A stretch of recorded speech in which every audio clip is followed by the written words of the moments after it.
Viewers, over the last few weeks, there has been a lot of politics over reservation for SCs, STs and OBCs as well as Muslims.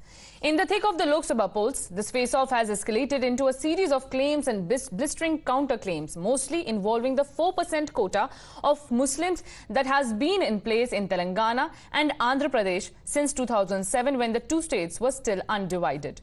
In the latest, the BJP's senior leaders have hit out at the Congress party and Rahul Gandhi, accusing him of lying in his claims about the BJP wanting to cross 400 seats this time around to amend the constitution and entirely scrap reservations for SC, ST and OBCs.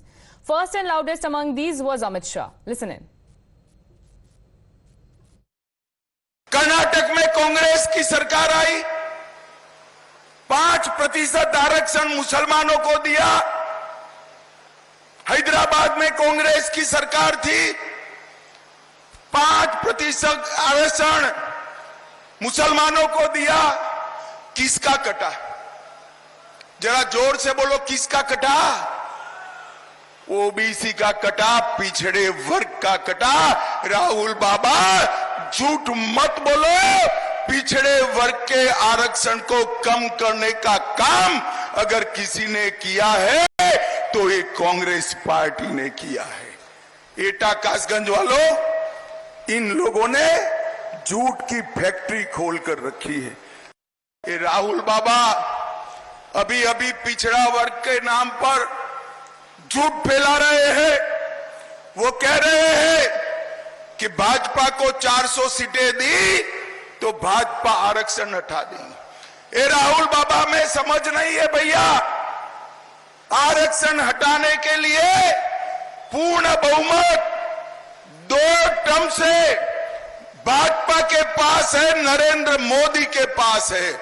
परंतु नरेंद्र मोदी जो है वो आरक्षण के समर्थक है। मैं आज मोदी की गारंटी कहकर जाता हूं, SC, ST और पिछड़ा वर्ग का आरक्षण ना भाजपा हटाएगी, ना किसी को हटाने देगी। ये मोदी का guarantee. Now, why has the Home Minister had to come out and issue such a potent rebuttal? The main reason is a post by Rahul Gandhi. He claimed the BJP wants 400 par plus seats in the Lok Sabha to do away with reservations for SC, ST, OBCs. Rahul isn't the only one who has made the claim. Telangana Chief Minister Revanth Reddy, while calling the Prime Minister a cobra, also claimed the BJP would end reservation for backward classes. Instead, the Home Minister has emphatically said that nobody can touch these quotas while Prime Minister Modi is there. Let's listen into first what Revanth Reddy said. కానీ మోడీ కాల నాగులా అంటోడు, తోక దొక్కితే ఊకునే type కాదు.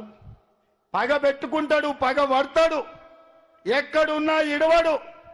అందుకే ఈ ఎన్నికల్లో ఎట్లయినా 400 సీట్లు గెలవాలి, రాజ్యాంగాన్ని సమూలంగా మార్చాలి, ఈ దేశంలో ఉండే రైతులను అదాని అంబానీలకు బానిసలుగా మార్చాలి, ఈ దేశంలో ఉండే దళితులు గిరిజనుల బలైన వర్గాల రిజర్వేషన్లు రద్దు చేయాలని కంకణం కట్టుకొని బయలుదేరి